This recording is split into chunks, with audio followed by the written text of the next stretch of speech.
누가복음 2장 8절에서 20절 말씀을 읽어드리겠습니다. 그 지역의 목자들이 밤에 밖에서 자기 양떼를 지키더니 주의 사자가 곁에 서고 주의 영광이 그들을 두루 비추매 크게 무서워하는지라. 천사가 이르되 무서워하지 말라. 보라, 내가 온 백성에게 미칠 큰 기쁨의 좋은 소식을 너희에게 전하노라. 오늘 다윗의 동네에 너희를 위하여 구주가 나셨으니 곧 그리스도 주시니라. 너희가 가서 강보에 쌓여 구유에 뉘어 있는 아기를 보리니 이것이 너희에게 표적이니라 하더니 호련히 수많은 천군이 그 천사와 함께 하나님을 찬송하여 이르되 지극히 높은 곳에서는 하나님께 영광이요 땅에서는 하나님이 기뻐하신 사람들 중에 평화로다 하니라. 천사들이 떠나 하늘로 올라가니 목자가 서로 말하되 이제 베들레헴으로 가서 주께서 우리에게 알리신 바 이 이루어진 일을 보자 하고 빨리 가서 마리아와 요셉과 구유에 누인 아기를 찾아서 보고 천사가 자기들에게 이 아기에 대하여 말한 것을 전하니 듣는 자가 다 목자들이 그들에게 말한 것들을 놀랍게 여기되 마리아는 이 모든 말을 마음에 새기어 생각하니라. 목자들은 자기들에게 이르던 바와 같이 듣고 본 그 모든 것으로 인하여 하나님께 영광을 돌리고 찬송하며 돌아가니라. 아멘. 이 시간 주님의 은혜가 우리와 함께하길 소원합니다. 다윗의 동네 베들레헴 지역에 있던 목자들이 밤에서 자기 양떼를 돌보고 있습니다. 이것이 목자들의 일상이었죠. 밤에 밖에서 잠을 자는 겁니다. 노숙을 하는 겁니다. 이 사람들이 하는 일이 그것이었기 때문입니다. 양들을 지키기 위해서 밖에서 밤을 지새웁니다. 이 목자들을 누가복음이 어떻게 묘사하고 있는지 보십시오. 밤이고 그리고 밖에 있습니다. 새벽이 되면 이슬도 내리겠죠. 그리고 날이 어두워질수록 점점 몸이 추워지겠죠.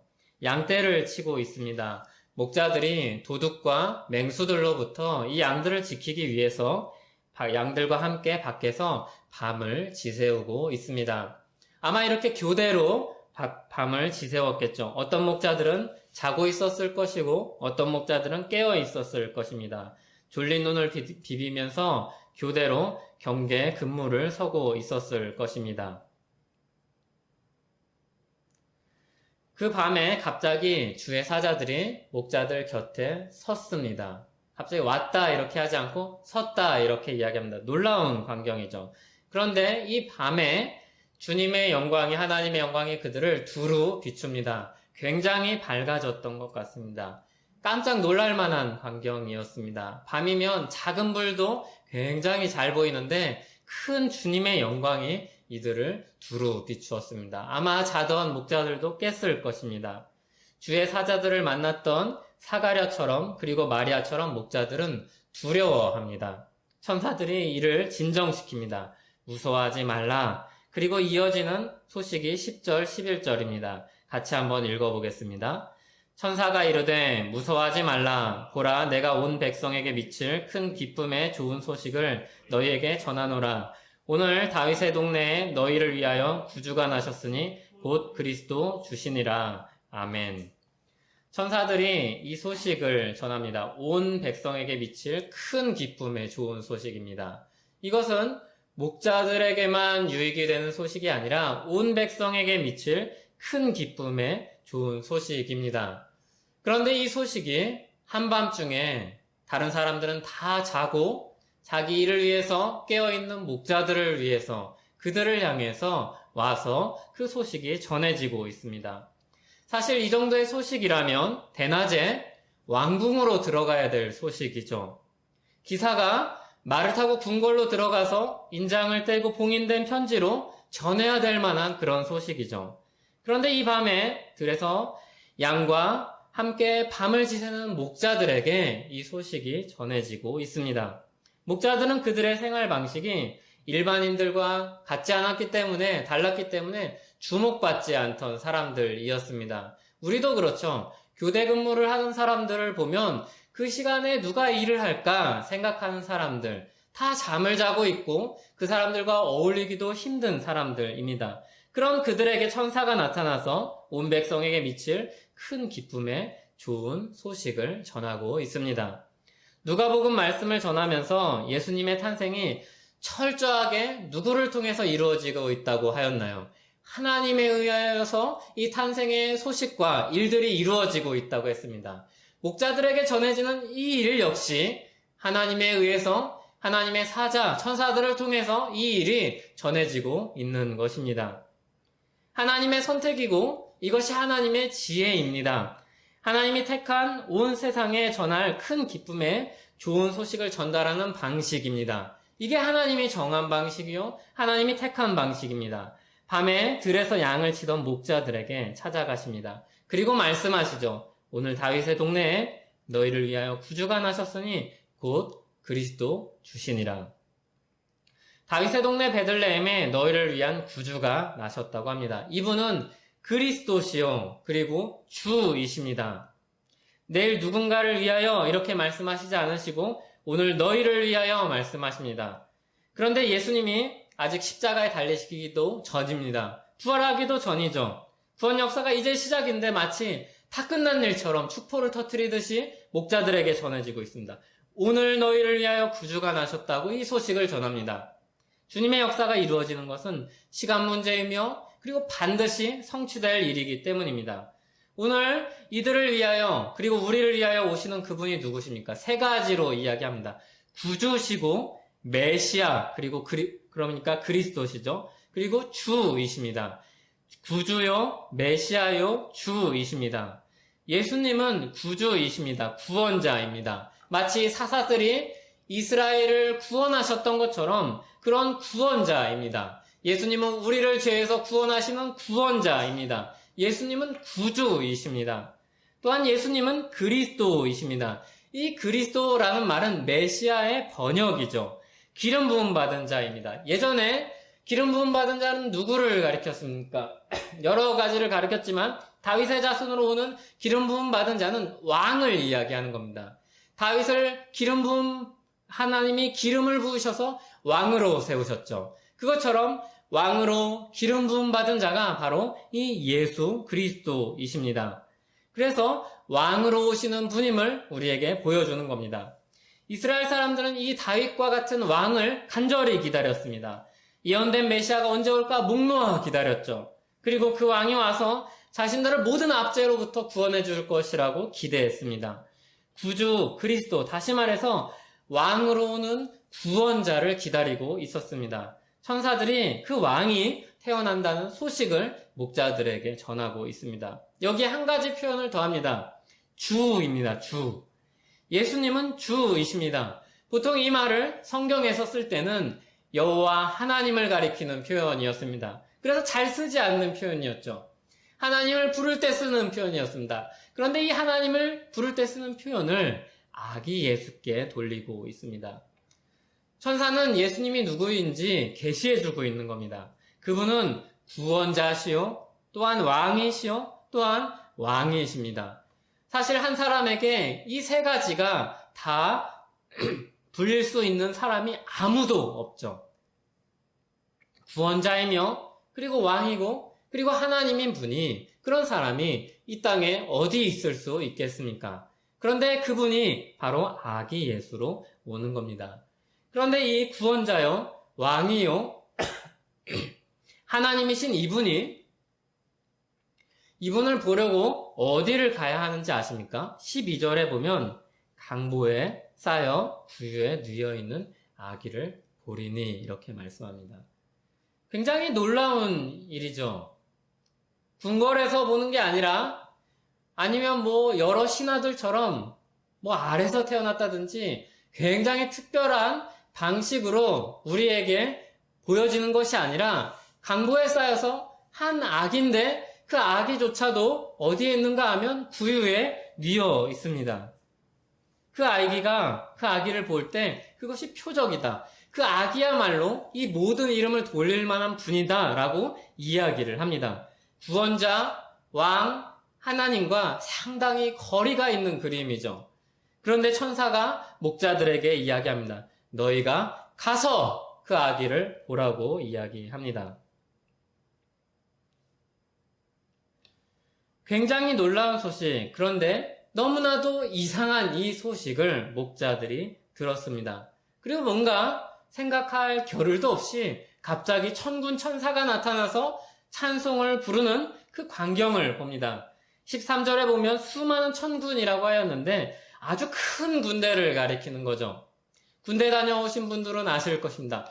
굉장히 큰 군대, 사단이 다 모이면 굉장히 많은 사람들, 2만 명, 3만 명이 되는 사람들이 모여 있습니다. 수많은 천군 천사가 모여서 찬송을 합니다. 얼마나 웅장했을까요? 얼마나 목자들이 놀랐을까요? 천사들의 그 큰 군대가 하나님을 찬송하는 광경입니다.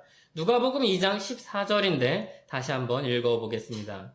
지극히 높은 곳에서는 하나님께 영광이요, 땅에서는 하나님이 기뻐하신 사람들 중에 평화로다. 아멘. 하나님의 영광이 땅에서 하나님이 기뻐하신 사람들에게 평화가 될 것이라고 찬양합니다.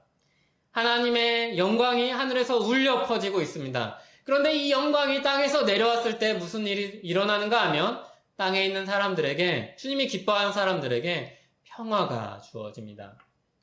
하늘의 영광이 너무나도 두렵고 멀기만 한 게 아니라 그 하늘의 영광이 이 땅에 있을 때 모든 사람들, 주님이 기뻐하는 모든 백성들에게 평화가 됩니다.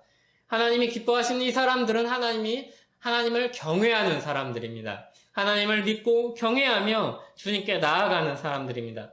하나님을 경외하며 주께 나아가는 이 사람들을 주님이 긍휼히 여겨주심으로 이 사람들 마음 가운데 평화를 주실 것입니다. 죄로 인해 가질 수 없는 그 평화, 진정한 영적인 평화, 그리고 영원한 평화를 이들에게 주실 것입니다. 그것을 미리 내다보고 그 주님 역사를 바라보면서 천사들이 노래하고 있는 겁니다. 한 천사가, 두 천사가 아니라 천군 천사가, 아마 천국에 있는 모든 천사가 와서 노래했을 것입니다. 그 자리에서 목자들 앞에서 그 노래를 부르고 있습니다. 주님께 영광을 돌리는, 그리고 이 땅의 평화를 노래하는 그 노래를 부르고 있습니다.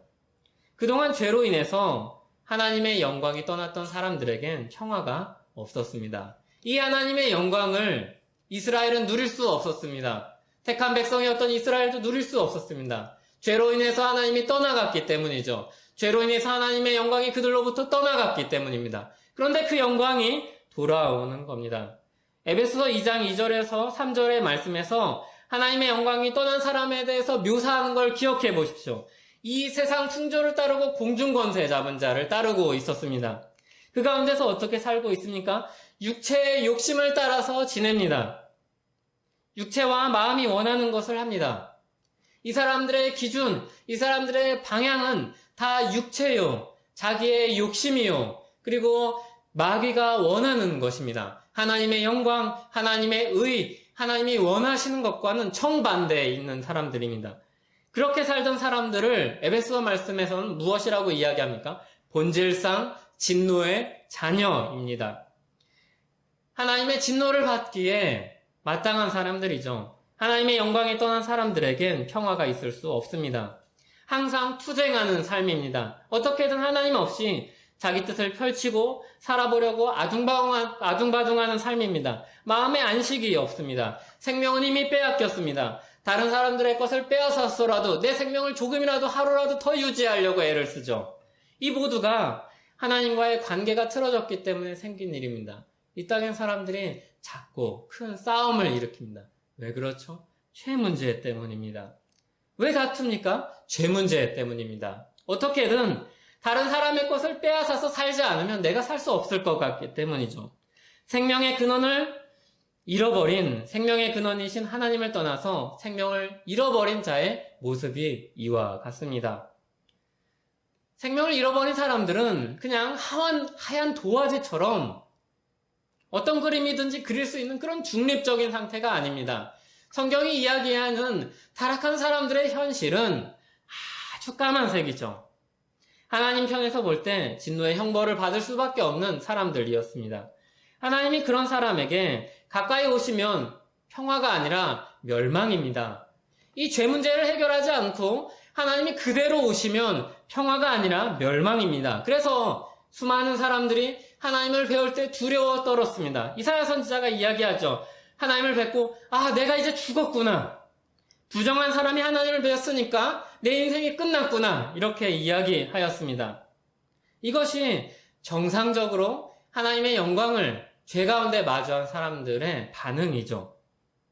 그런데 다윗의 동네 베들레헴에서 나신 이 구원자 그리스도 주가 오심으로 이 관계가 변하게 됩니다. 그분이 중간에 다리를 놓아주셨기 때문입니다. 우리 죄 문제를 해결해 주셨기 때문입니다. 모든 죄의 형벌을 대신 다 받으시고 하나님과 우리를 화목하게 하셨습니다. 그로 인해서 하나님의 영광이 우리에게 평화가 됩니다.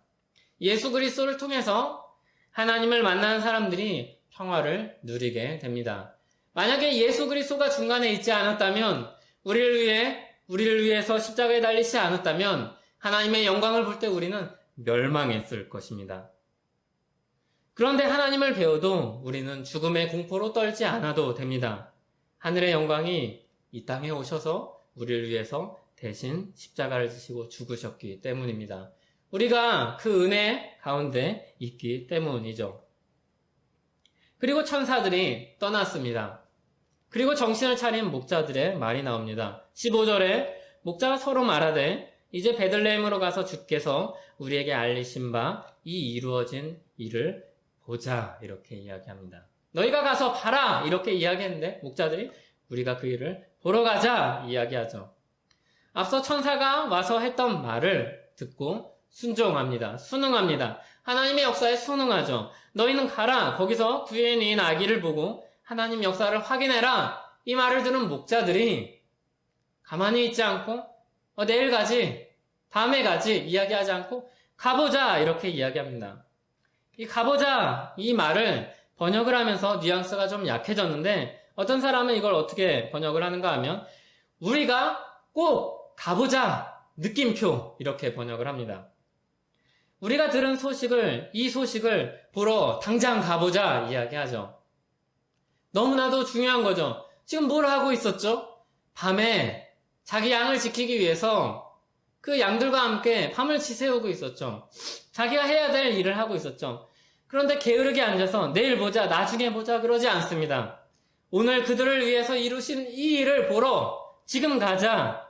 귀로 듣고 믿고 그것을 맛보아 알자고 이야기합니다. 경험하자고 하는 거죠. 우리가 아무도 그렇게 하지 않습니다. 맛있는 음식을 앞에 두고 먹을 수 있는데 그냥 보고서 정말 맛있게 생겼다. 그래, 이제 집에 가자. 이렇게 이야기하는 사람 아무도 없습니다. 그것을 직접 맛보아서 진짜 이 맛이, 이 냄새가 뭔지 알고자 하죠. 목자들은 그 역사의 현장으로 달려갑니다. 천사들을 통해서 들은 이 소식을 듣고자 하죠. 보고자 하죠. 눈으로 보고 만지고 경험하고자 합니다. 거기서 믿음으로 순종한 목자들이 구주요 그리스도시요 주이신 아기 예수를 만납니다. 주님의 말씀을 듣고 순종한 이 목자들이 그 역사의 현장에 서게 되는 겁니다. 하늘의 영광을 본 목자들이 땅에서 이루어질 평화를 보고자 찾아갑니다. 그리고 만납니다. 강보에 쌓여서 구유에 놓여있는, 놀랍게도 구유에 놓여있는 아기 예수를 만납니다. 이 아기 예수를 보고 마리아와 요셉에게 자신이 온 경위를 이야기하죠. 천사가 와서 이런 말을 전했고 자신은 이런 광경을 보았고 그래서 여기까지 와서 아기에 놓인 구유를 보니까 주님의 역사가 분명하다고 이야기합니다. 듣는 사람들이 다 놀랐습니다. 마리아는 그 소식을 마음에 새겼습니다. 간직했습니다. 묵상했습니다. 그리고 목자들은 찬송하며 자기 자리로 돌아갔습니다. 자기의 삶으로 돌아갔습니다. 오늘 말씀을 보면 목자들의 반응을 굉장히 자세하게 묘사하고 있습니다. 이들은 처음에는 천사들을 만나고 두려워 떨었습니다. 그런데 말을 듣고 그리고 천사들의 찬양을 보면서 놀랍고 그리고 놀라움이 기쁨으로 바뀌었습니다. 기쁨의 찬송으로 바뀌었습니다. 기쁨으로 뛰는 가슴으로 이 아기 예수를 만난 이 목자들은 천군 천사와 같이 하나님을 찬송하고 영광 돌렸습니다. 목자들은 이 땅의 천군 천사였습니다. 믿음으로 순종하여서 주님의 역사의 현장으로 간 목자들은 그 순간은 더 이상 목자가 아니라 천상의 노래를 부르는 성가 되어 천상의 노래를 부르고 하나님께 영광을 돌리는 이 땅에 있는 천상의 찬양대였습니다. 하늘의 영광을 노래하고 땅의 평화를 전하는 천사와 같은 사람들이었죠. 밤에는 빈들에서 양을 지키던 목자들이 하나님이 그들을 부르시자 천국의 군악대가 되었고 성가대가 되었습니다. 이들이 그 전에 어떤 삶을 살고 있었는지 전혀 중요하지 않습니다. 주님이 불러서 역사의 현장으로 세워놓으시자 이 사람이 어떻게 되는가 하면 천군 천사와 같은 성가대, 주님의 군악대, 천군과 같은 그런 사람들이 돼서 이 역사의 현장에 서게 됩니다. 천상의 노래를 부르는 사람들이 된 것이죠. 주님의 역사를 노래하는 사람들이 되었습니다. 목자들이 믿음으로 말씀에 순응했을 때 예수 그리스도를 통한 구원의 시작을 보았고 그 은혜 역사를 노래하는 영광스러운 역할을 맡게 되었습니다. 아주 명예스럽게 여기면서 돌아갔을 것입니다. 목자들은 아주 큰 기쁨을 가지고 자기 자리로 돌아갔을 것입니다. 믿음으로 발걸음을 뗀 목자들이 하나님의 역사를 보았습니다. 하나님의 역사를 보길 원하십니까? 여러분의 삶 가운데 하나님의 역사를 경험하길 원하십니까? 믿음의 발걸음을 떼야 합니다. 목자들처럼 말씀을 듣고 그냥 그 자리에서 자기 일상으로 돌아가는 것이 아니라 말씀을 들은 것을 가지고 이것이 진짜로 이루어지는지 그 역사의 현장으로 가보아야 합니다. 믿음으로 들은 대로 살아보려고 하는 사람이 하나님의 역사를 보고 경험하게 됩니다. 나이가 들어갈수록 세상에서 살아가는 것이 빠듯해질수록 책임질 일들이 많아질수록 그렇게 살아가는 것이 어렵다는 것을 압니다. 20대처럼 저돌적으로 살지 못하고 주저하고 두려워할 때가 참 많습니다. 이 말씀을 준비하면서 이전의 삶들이 많이 생각이 났습니다. 목자들은 너희가 가라는 말을 듣고 갔습니다. 하나님의 역사 현장을 찾아갔습니다. 그리고 그 역사 현장에 경험하고 참여하고 그리고 그 역사에 참여한 참여자로서 서게 되었죠. 주님의 은혜가 어떻게 베풀어지는지, 하늘의 영광이 어떻게 땅에 비춰지는지 눈으로 확인하고 증거하는 증인이 되었습니다. 어떻게 증인이 되는지 아십니까? 열심히 공부하면 필요하죠. 성경 말씀을 달달 외우면 필요하죠. 믿음으로 그 역사 현장에 가려고 팔을 내디딜 때 증인이 되는 겁니다. 주님의 영광이 어떤 방식으로 선포되는지 목자들은 보고자 했습니다. 이 사람들이 얼마나 똑똑했는지, 어떤 배경을 가지고 있었는지 그런 것들이 중요하지 않습니다. 충성스러운 사람이었죠. 들은 말씀을 가지고 그 자리에 가려고 했을 때 증인이 되었습니다. 멀찍이 서서 두고 보자 그러지 않았습니다. 직접 가서 들은 대로 눈으로 확인하고자 했습니다. 말씀대로 역사가 이루어지는 모습을 보며 이들도 천사와 같이 찬양하는 대열에 합류했습니다. 천사가 본 하나님의 역사를 함께 보았습니다. 하나님이 보이신 하늘의 일을 이 땅에서 보았습니다. 천군 천사를 통해서 보았던 하늘의 영광이 이 땅에서 영광의 누인, 구유의 누인 한 아기를 통해서 시작됨을 보았습니다. 그렇게 중대하고 복된 소식이었는데도 왕궁에 있는 자들은 몰랐죠. 자고 있었죠. 그런데 목자는 보았습니다. 아구스도도 구레뇨도 알지 못했습니다. 제사장과 장로들과 서기관도 몰랐습니다. 이스라엘의 영적 지도자들이 깨닫지 못했습니다. 그런데 목자는 보았습니다. 믿음으로 순종한 목자는 보았습니다. 하나님의 계시를 받고 듣고 순종한 목자들이 그 역사를 보았고 깨닫고 경험했습니다. 어찌 그럴 수 있을까 싶으면서도 그런 낮은 사람들에게 그 구유에 누인 아기 예수의 이 사건이 정말로 적절하지 않나 생각이 듭니다. 왜냐하면 주님이 영적으로 가난하고 비참한 죄 가운데 살고 있는 그 사람들을 위해서 오셨기 때문입니다. 처음부터 주님은 그런 사람들을 위해서, 그런 사람들을 향해서 오셨죠. 궁전에 있는 높은 사람들을 위해서, 다 갖춰진 사람들을 위해서 오신 것이 아니라 죄 때문에 괴로워하는 영적으로 가난한 사람들을 위해서 오셨습니다. 이들에게 평화의 소식으로 기쁨을 주는 복음으로 오셨습니다. 정말로 참된 평화를 그들에게 가져다주는 왕이셨습니다. 여러분들은 어디에 계십니까? 우리에게 이 왕이 오신 소식이 66권의 성경의 말씀을 통해서 우리에게 전해졌습니다.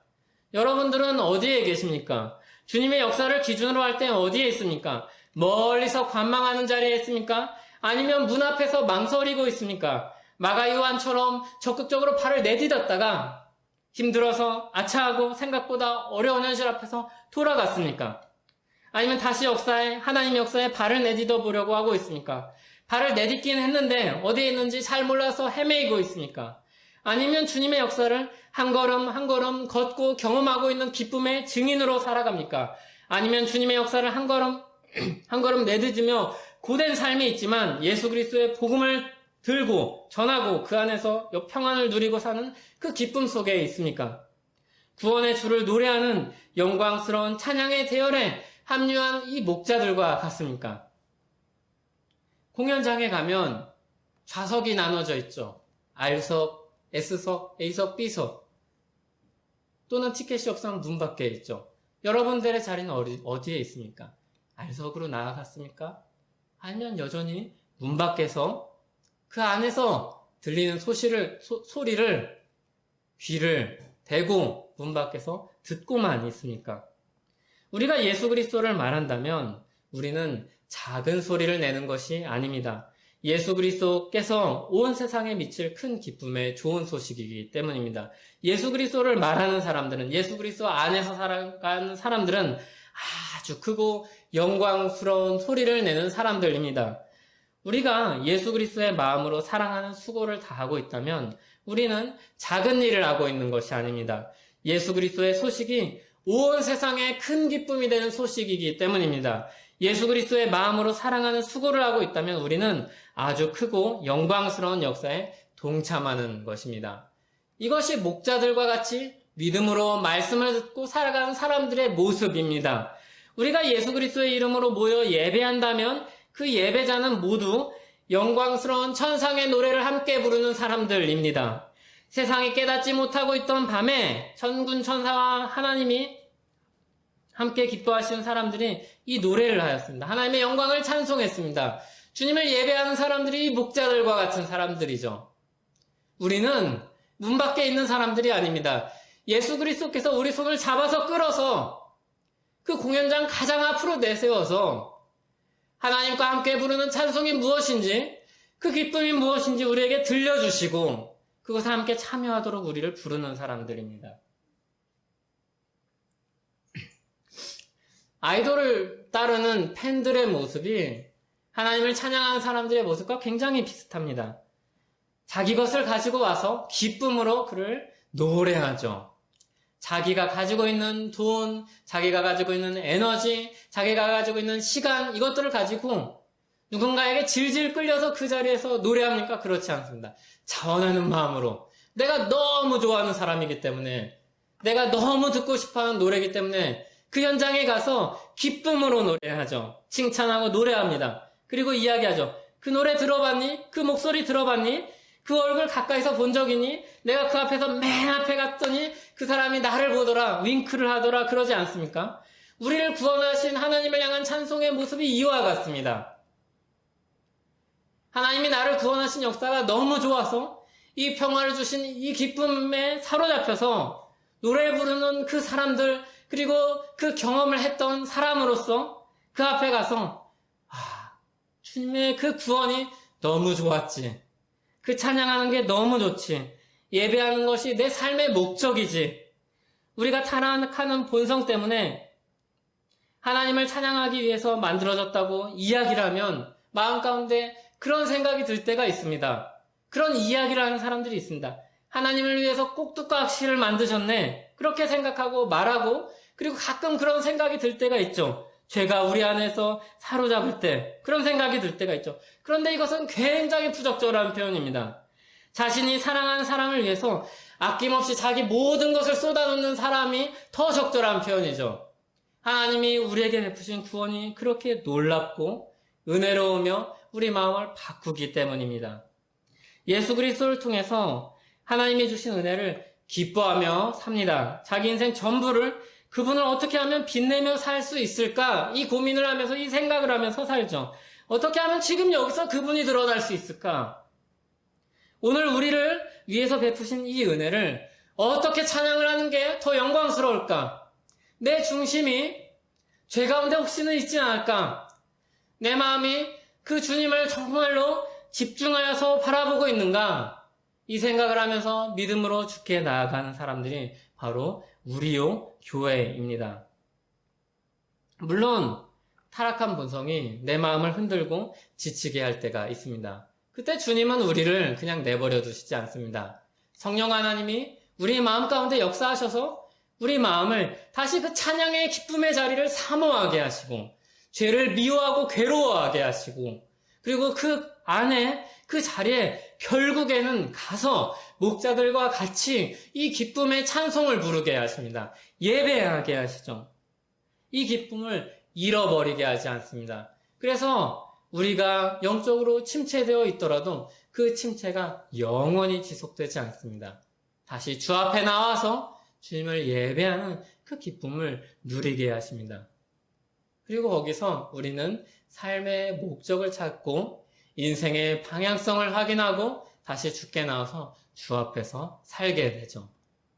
바로 이 목자들의 모습이 모든 신자의 모습이요. 그리고 우리가 사모하는 모습이요. 그리고 우리가 거기서 경험했던 목자들의 경험이 우리가 경험하는 것이며 경험할 것이며 경험하기를 바라는 것입니다.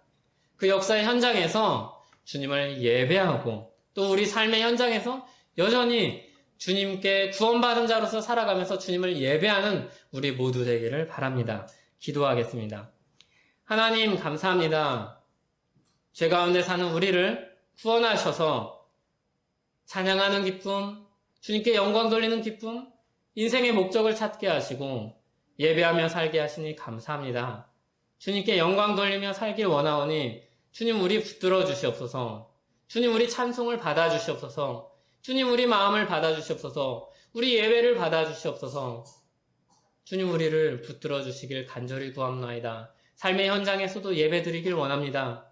하지만 우리 연약하오니 주님 우리 더 그 강한 손으로 붙들어 주시옵소서. 예수님의 이름으로 기도합니다.